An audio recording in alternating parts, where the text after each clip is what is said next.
Hello traders, welcome to game of bank Nifty. तो जैसे कि मैंने कल आपको एक्सपायरी में आपको ट्रेडिंग पैटर्न बताया था, पूरा वैसा का वैसा ही हुआ बिल्कुल मार्केट के अंदर। जो कि मैंने बोला था कि देखिए, मैंने आपको बताया था डोजी की फॉर्म में क्लोज हुआ है मार्केट वेडनेसडे को।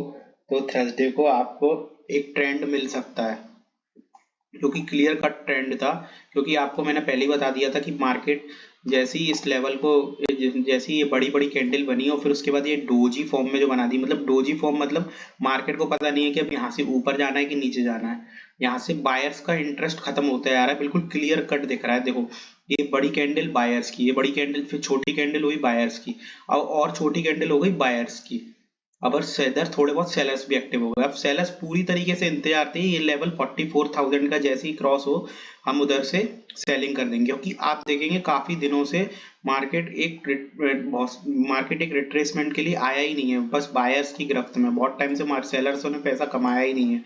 तो एक सिंपल सी साइकोलॉजी थी मार्केट को, जैसे ही मार्केट ने 44,000 का लेवल ब्रेक किया, और कल जैसे कि फेड की मीटिंग थी, थोड़ा उधर नेगेटिव इम्पैक्ट भी था, तो एक मार्केट को ट्रिगर मिला।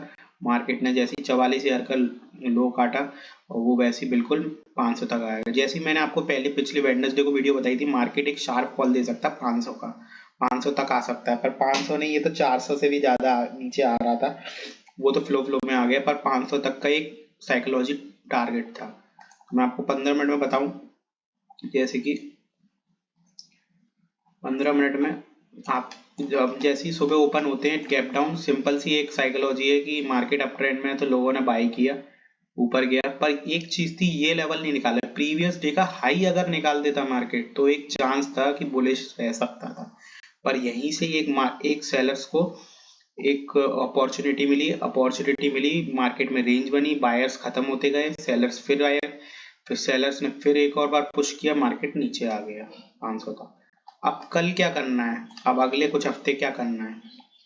तो एक बात ध्यान रखिए, दिसंबर के मंथ में एफआईआईज डीआईएस का लो वॉल्यूम कम हो जाता है, मार्केट में वॉल्यूम कम हो जाते हैं, तो ध्यान रखिए। क्योंकि फ्यूचर्स का सेटलमेंट रहता है, तो इस वजह से मार्केट में वॉल्यूम नहीं रहता। तो हो सकता है कि कल से आपको वॉल्यूम ना मिले, और ऑलरेडी इतना बड़ा मूव हो चुका है। तो ऑलरेडी कितना 600 पॉइंट का मूव हो चुका है, तो शायद ही आपको कल वॉल्यूम मिले, और हो सकता है साइडवेज यहाँ से थोड़ी देर में रहे। अब यहाँ से एक साइकोलॉजी है मार्केट की कि मार्केट करेगा क्या। अब मार्केट अब यहाँ से ऊपर ट्राई करेगा। अब जो जो सपोर्ट हुआ करते थे अब रेजिस्टेंस बन जाएंगे।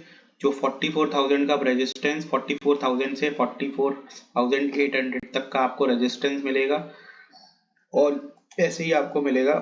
अभी बायर्स एकदम से जाएंगे नहीं, वो थोड़ा बहुत पुश करेंगे मार्केट को, तो हो सकता है मार्केट साइडवेज ही रहे बिल्कुल।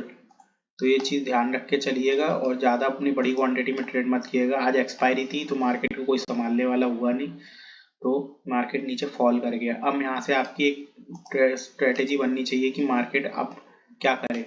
मार्केट को आप थोड़ा रेस्ट, ये अब नेक्स्ट पैनिक लेवल जो रहेगा, ये रहेगा आपका जो आपका लेवल रहेगा ये वाला, मार्केट 43,350 के नीचे। अगर मार्केट 350 के नीचे जाता है तो मार्केट आराम से 42,000 तक के लेवल आपको दिखा सकता है, जो कि बहुत इजी है आना मार्केट के लिए, अगर पैनिक रहा है इसी तरीके से। और जिस तरीके से मैंने आपको बताया कि मार्केट में अब दिसंबर का मंथ है, सेटलमेंट का पीरियड रहेगा, तो वॉल्यूम आपको उतना नहीं मिलेगा। हालांकि आज विक्स देखेंगे तो विक्स भी काफी नीचे आ गया है, विक्स काफी ऊपर आ गया, मतलब 14 के लगभग हो गया है। तो आप प्रीमियम में थोड़ा बाउंस देखने को मिला होगा, तो आपको अब प्रीमियम में थोड़ा बाउंस देखने को मिलेगा, और ये तो काफी अच्छी बात है।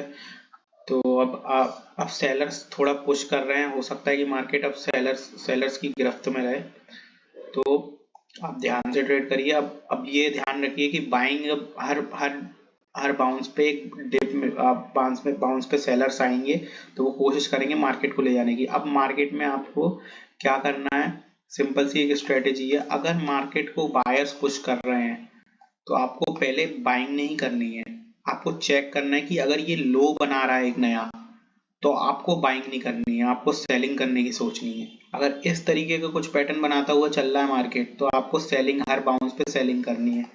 पर अगर यहाँ से बाई चांस अगर ऐसे करता है और नीचे एक लो नहीं बनाता, हायर लो बनाता है, और यहाँ से ऊपर जाता है तो आपको बाइंग ही सोचनी है। हो सकता है यहाँ से चेंज हो जाए मार्केट, एक नॉर्मल सेलिंग आई है, नॉर्मल रिट्रेसमेंट था जो हो गया है पूरा।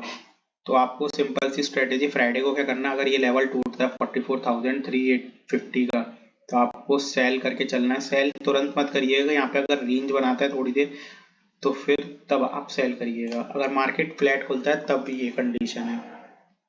अगर मार्केट गैप डाउन खुलता है तो आप वेट करिए, अगर पहली कैंडल हैमर बनती है तो आपको बाई कर लेना है, टारगेट जो भी है कल का हाई तक का। अगर मार्केट गैप अप खुलता है तो अब तुरंत मत गैप बाइंग करना, और उसमें नीचे अगर आप शूटिंग स्टार जहाँ भी मिले आपको वहाँ पे आप सेल कर सकते हैं, और आपका टारगेट होगा प्रीवियस डे के लो तक का। तो that's all, thank you so much. अगर आपने वो वीडियो मेरी वेडनेसडे की नहीं देखी है प्लीज़ उसको देखिए, मेरे चैनल पे आपको मिल जाएगी। और मैंने उसमें क्लियर कट बोला था कि जो कि मार्केट 500 तक आ सकता है और पैनिक सेलिंग मिलेंगी आपको, और मेरे तीनों टारगेट पूरे हुए। नंबर 1 ये वाला, ये नंबर 2 जैसे कि मैंने लेवल बना रखे हैं, ये सारे मेरे सारे लेवल पूरे पूरे हुए कंप्लीट, सारे टारगेट मेरे को मिले। तो यही मार्केट का साइकोलॉजी है, आपको वेट करना पड़ता है अपने सेटअप के लिए और ऐसे ही ट्रेड होता है। तो ठीक है, thank you so much, keep like and subscribe my channel, thank you.